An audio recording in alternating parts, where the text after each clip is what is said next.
Quelques heures après le placement en garde à vue de Raphaël Dupond-Moretti, soupçonné de violence conjugale, de nouvelles révélations viennent d'être faites par le magazine Public.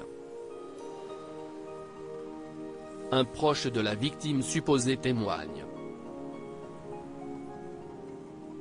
Voilà un dossier dont le ministre de la Justice Éric Dupond-Moretti aurait préféré ne jamais entendre parler. Ce vendredi 27 janvier, TF1 a révélé que l'un de ses deux fils, Raphaël, avait été placé en garde à vue pour soupçon de violence conjugale.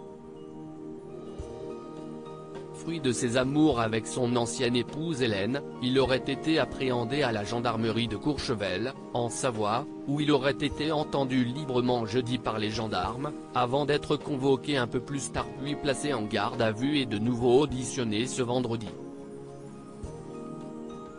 Rapidement contacté, le proche collaborateur d'Emmanuel Macron n'a pas caché être fortement ébranlé par cette arrestation.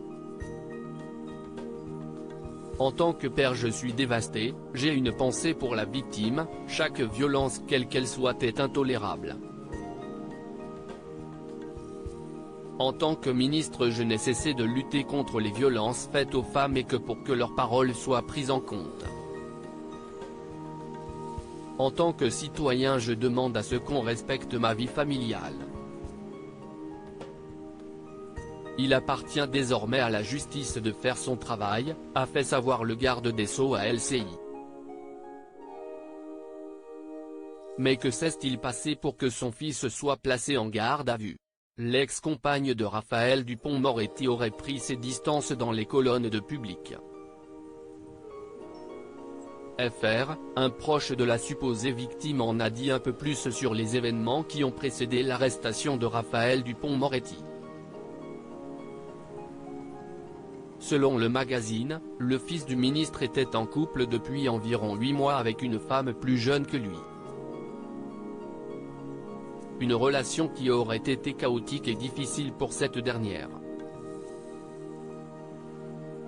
Ils se seraient ainsi séparés il y a peu et la jeune femme aurait choisi de s'éloigner de lui en se rendant dans la luxueuse station de ski de Courchevel afin d'y faire la saison. Mais le calme n'aurait été que de courte durée pour l'intéressé. Il l'a retrouvée et l'a agressée, affirme au magazine un proche de la victime supposée, qui l'aurait appelé en pleurant se rendant à l'hôpital. Pour l'heure, la version du fils d'Éric Dupond-Moretti, elle, n'a pas été donnée.